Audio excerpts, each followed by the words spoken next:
एक दिलचस्प सवाल से शुरू करते हैं। जब शरीर सो जाता है तो उसके भीतर कौन जागता रहता है, और सपने सपने कौन देखता है?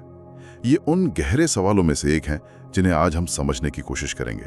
और ये सवाल सिर्फ एक फिलोसॉफिकल क्यूरियोसिटी नहीं है, बल्कि ये चेतना यानी कॉन्शियसनेस के नेचर को समझने की चाबी है। अगर हम ये समझ गए तो शायद हम खुद को ही समझ जाएंगे। बिल्कुल। आज की हमारी चर्चा का केंद्र है Prashnopanishad.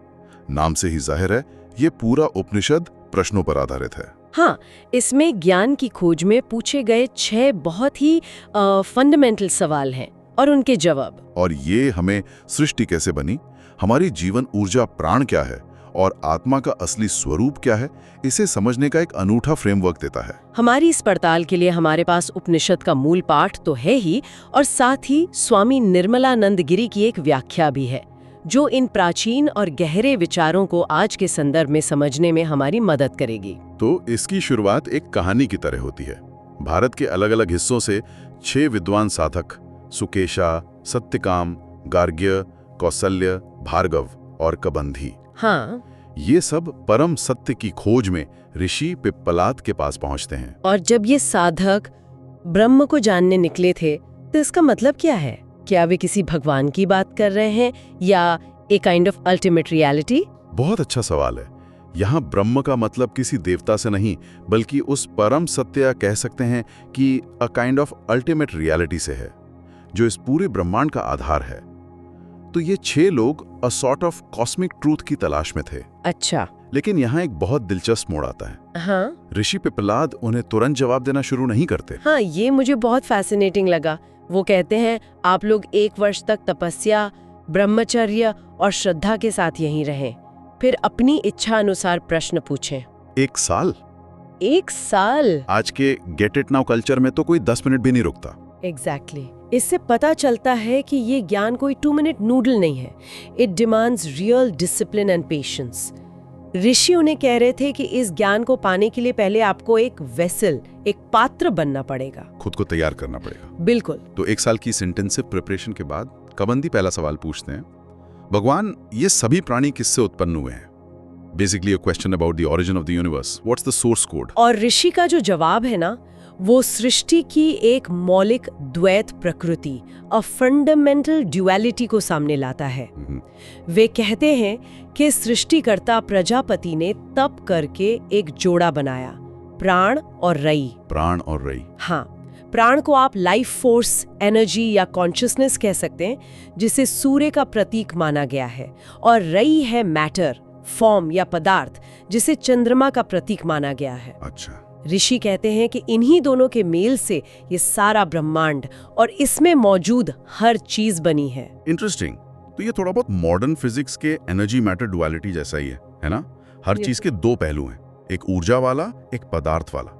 A bit like software and hardware, एक के बिना दूसरा अधूरा है। एकदम सही। और ये डुअलिटी सिर्फ सृष्टि में ही नहीं, बल्कि हमारे जीवन के बाद के सफर पर भी लागू होती है। उपनिषद में आत्मा की यात्रा के 2 रास्ते बताए गए हैं। 2 रास्ते? हाँ, एक है दक्षिणी मार्ग, जो रई यानी पदार्थ से जुड़ा है। जो लोग केवल कर्मकांड और सांसारिक इच्छाओं में लगे रहते हैं, वे इस मार्ग से चंद्रलोक तक पहुंचते हैं, अपने अच्छे कर्मों का फल भोगते हैं और फिर वापस पृथ्वी पर जन्म ले लेते हैं। मतलब ये kind of cosmic revolving door है। Yeah. You do good deeds, get a temporary reward, and then you're back where you started. सही कहा।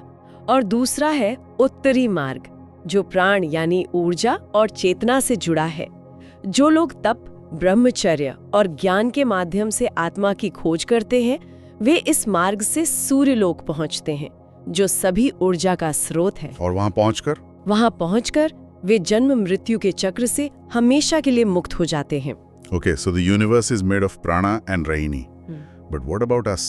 हमारे इस शरीर के अंदर क्या चल रहा है? भार्गव का अगला सवाल इसी पॉइंट पर आता है। वे पूछते हैं, शरीर को कितनी और कौन सी दैवीय शक्तियां धारण करती हैं, और उनमें सबसे श्रेष्ठ काइंड ऑफ CEO कौन है? इसका जवाब एक बहुत ही खूबसूरत कहानी के जरिए दिया गया है। एक बार शरीर की सभी शक्तियों, आकाश, वायु, अग्नि, जल, पृथ्वी और सारी इंद्रियों में घमंड आ गया।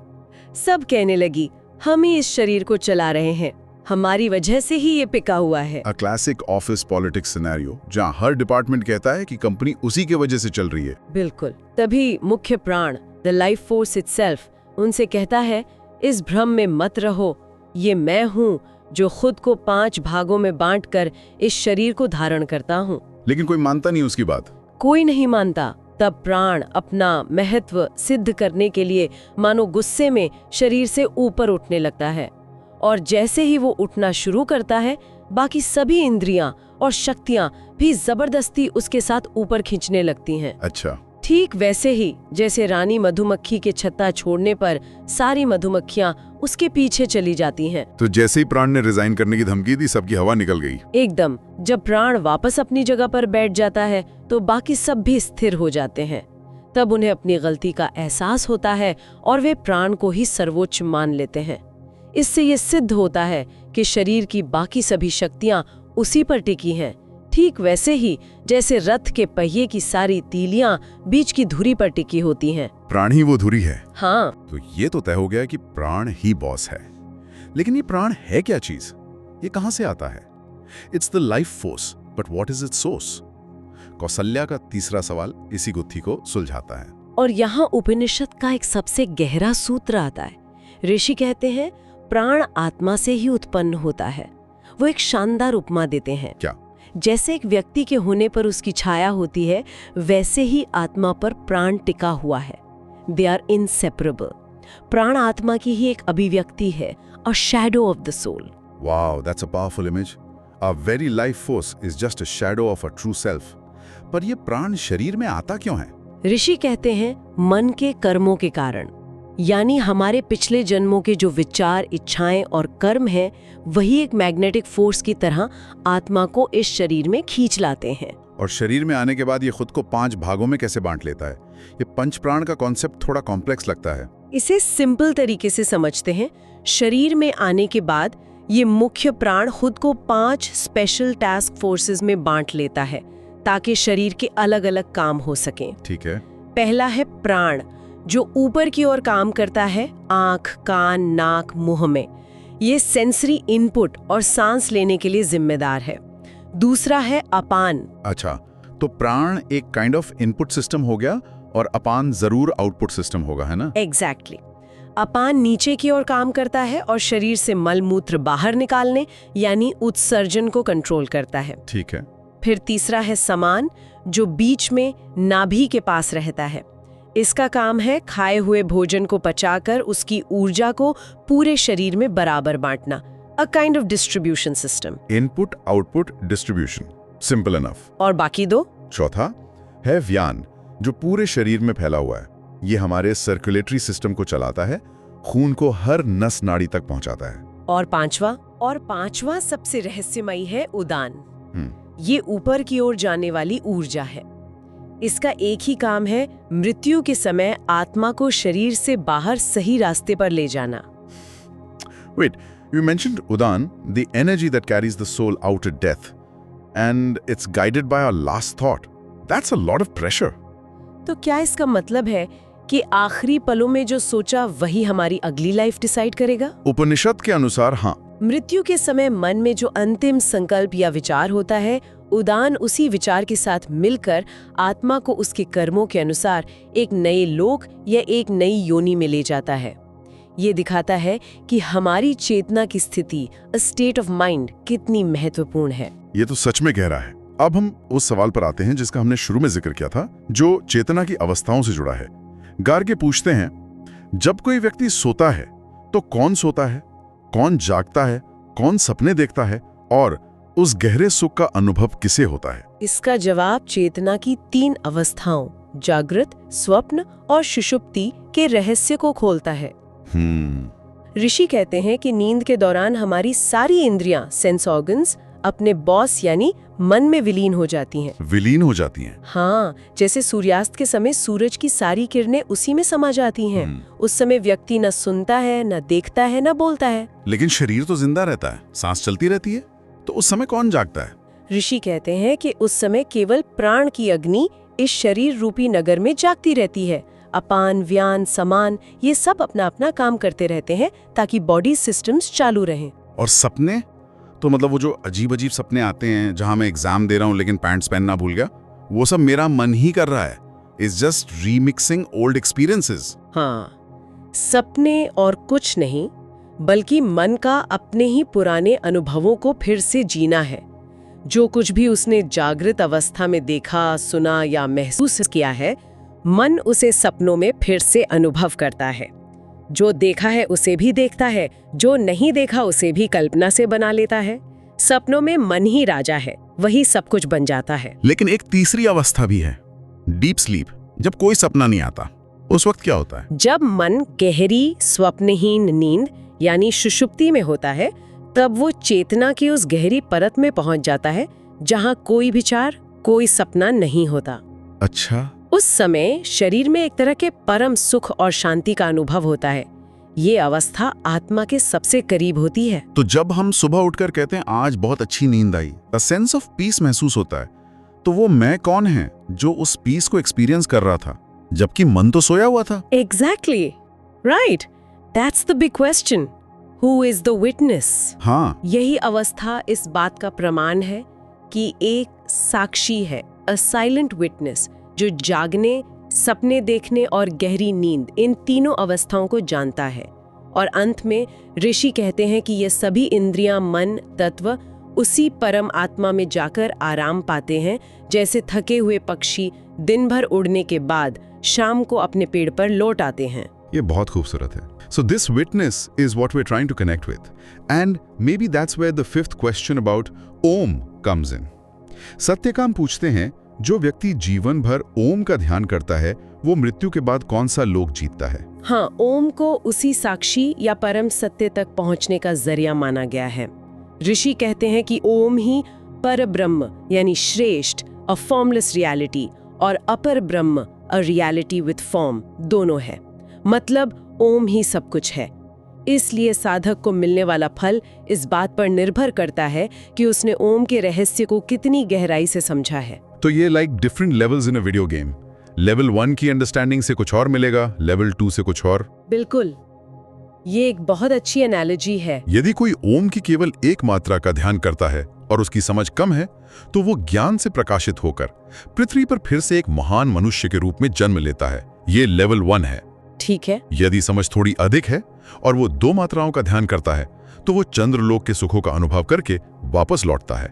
ये लेवल 2 है, अ टेम्पररी हेवन। और फाइनल बॉस लेवल, जो इसे पूरी तरह समझ लेता है। जो व्यक्ति ओम को परमात्मा के साथ एक मानकर उसकी तीनों मात्राओं सहित पूर्ण चेतना से ध्यान करता है, वह सूर्य के प्रकाश में विलीन हो जाता है। अच्छा। जैसे सांप अपनी केंचली उतार देता है, वैसे ही वो सभी पापों से मुक्त होकर ब्रह्मलोक पहुंचता है और वहां उस परम सत्य को, अल्टीमेट रियलिटी को देख लेता है जो सभी के हृदय में है। वो जन्म मृत्यु के चक्र से हमेशा के लिए बाहर हो जाता है। Game over, he wins. Wow. Okay, so we know how to reach the ultimate reality with Om, but where is this reality? क्या वो कहीं बाहर है? लकीली सुकेशा का आखिरी और छठा सवाल इसी गुत्थी को सुलझाता है। वे पूछते हैं, वो 16 कलाओं वाला पुरुष यानी आत्मा कहाँ निवास करता है? और ऋषि का जवाब फिर से बहुत सरल और गहरा है। वे कहते हैं, हे प्रिय, वो पुरुष कहीं और नहीं बल्कि यहीं इसी शरीर के भीतर ही है। शरीर के भीतर? हाँ, और ये जो 16 कलाएं या 16 पार्ट्स हैं, ये आत्मा के हिस्से या टुकड़े नहीं हैं, बल्कि उसकी अभिव्यक्तियां हैं, हिज पावर्स एंड मैनिफेस्टेशंस। तो ये 16 कलाएं हैं क्या? इनमें सबसे पहले तो प्राण ही है, द लाइफ फोर्स इटसेल्फ। फिर है श्रद्धा। इंटरेस्टिंग।